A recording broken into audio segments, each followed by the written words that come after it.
¿Cuál es la porción vaginal del cuello uterino? Corresponde a la porción inferior del cuello uterino y se denomina hocico de tenca o porción vaginal. Se le llama tenca por el parecido al hocico de un porcino. El hocico de tenca penetra en la vagina a través de los fornix. ¿Cómo es el orificio externo del cuello uterino? Si exploramos el cuello uterino de una mujer nulípara que nunca ha tenido hijos, la apertura es de forma circular. Pero si exploramos el cuello uterino de una mujer multípara, vamos a tener que la hendidura es de forma transversal, debido a que esta hendidura se ha modificado anatómicamente por el paso del producto a través del canal vaginal durante el parto. ¿Qué es el conducto cervical? El conducto cervical es una estructura anatómica localizada en el interior del cuello uterino. Comunica la cavidad uterina con la vagina. El conducto cervical también se denomina endocervix y se extiende desde el orificio cervical interno al orificio cervical externo. Mide aproximadamente de 6 a 8 milímetros de anchura. Permite el paso de los espermatozoides, de la salida del sangrado menstrual, del moco cervical y del recién nacido durante el trabajo de parto. ¿Cuál es el epitelio del conducto cervical? Está revestido por un epitelio cilíndrico glandular, que en su interior vamos a encontrar glándulas que producen moco cervical. Este epitelio es influido por los estrógenos. ¿Qué es el moco cervical? El moco cervical es la secreción de las glándulas endocervicales, que sus conductos desembocan en la luz del conducto endocervical. Y estas glándulas son influidas por hormonas sexuales durante el ciclo menstrual y ovárico. Observamos cuando estos conductos endocervicales y las glándulas son obstruidas, nos originan los quistes de nabo. Colega médico, el moco cervical cambia de consistencia durante el ciclo endometrial y cervical. La consistencia es espesa y dificulta el paso de los espermatozoides en la fase folicular del día 1 al día 12 y en la fase lútea del día 16 al día 28. Este cambio de consistencia es influido por la progesterona.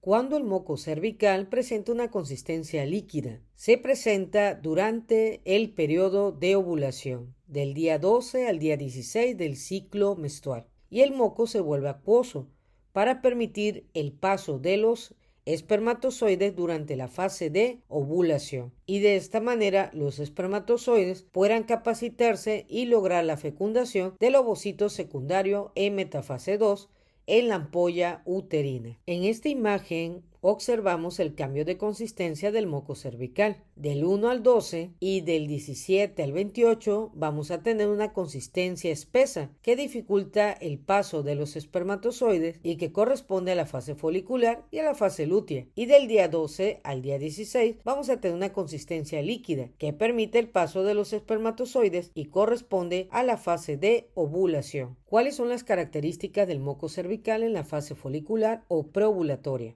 Esta ocurre al inicio de la menstruación en el día 1 hasta la ovulación en el día 14. Al inicio vamos a encontrar niveles bajos de estrógenos. Esto nos va a originar una producción baja del moco cervical y el moco cervical va a presentar una característica densa, gruesa y ácida. Esto nos origina un tapón en la mucosa del canal cervical. La función del tapón mucoso es de brindar una protección para que no ingresen microorganismos y espermatozoides a la cavidad uterina. ¿Cuáles son las características del moco cervical en la fase folicular o preovulatoria? Esta ocurre durante la ovulación del ovocito secundario en metafase 2 en el folículo terciario de Degrad. Aquí se secretan grandes cantidades de estrógeno, sobre todo estradiol. El estrógeno estimula las glándulas endocervicales y permite el incremento de la producción de moco. Este moco presenta cambio en su composición y consistencia debido a los niveles estrogénicos que se presentan días previos a la ovulación. Por tal motivo vamos a tener un moco cervical que es abundante, hidratado, elástico, líquido y con un pH menos ácido o neutro. Presenta una alta filancia que consiste en la capacidad de formar hilos de moco y se estiran varios centímetros sin romperse. En la fase proovulatoria, el moco cervical tiene consistencia como una clara de huevo y permite el ingreso de los espermatozoides al canal vaginal, al canal endocervical y la cavidad uterina para dirigirse a la trompa uterina en su porción ampular. ¿Cuáles son las características del moco cervical en la fase de ovulación? Esta corresponde al día 14, que es el día fértil del ciclo menstrual. Aquí el moco cervical es un indicador clínico que favorece la fertilidad. Por lo tanto, la secreción es abundante, es elástico, transparente, con pH menos ácido o neutro. En las mujeres da una sensación de lubricación y humedad, y el moco cervical puede fluir a través del orificio cervical externo, que se encuentra ligeramente dilatado por los efectos estrogénicos. En esta fase, el moco cervical permite la supervivencia y migración espermática, maximizando las probabilidades de fecundación del ovocito secundario en metafase 2. En esta fase, los espermatozoides pueden avanzar con movilidad progresivamente lineal,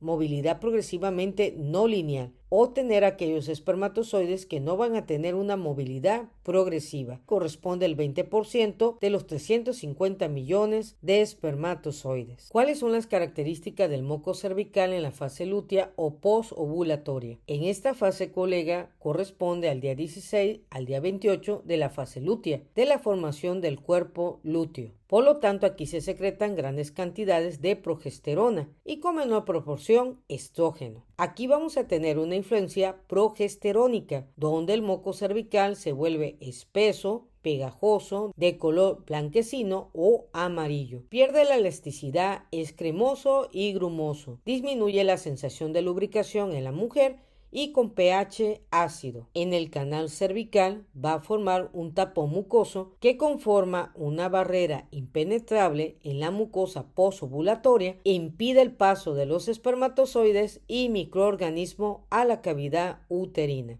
El exocervix es la porción externa del cuello uterino que se encuentra alrededor del orificio externo cervical. El exocervix se proyecta hacia la vagina y es visible durante la exploración ginecológica a través de un espéculo o espejo vaginal. ¿Qué es el fornix vaginal? El fornix vaginal es el fondo de saco que origina la vagina cuando se inserta alrededor del cuello uterino. El fornix se subdivide anatómicamente en fondos de sacos laterales, anterior y posterior, siendo el fornix posterior el más grande y prominente, y clínicamente nos permite tomar muestras citológicas para identificar la población celular del cuello uterino.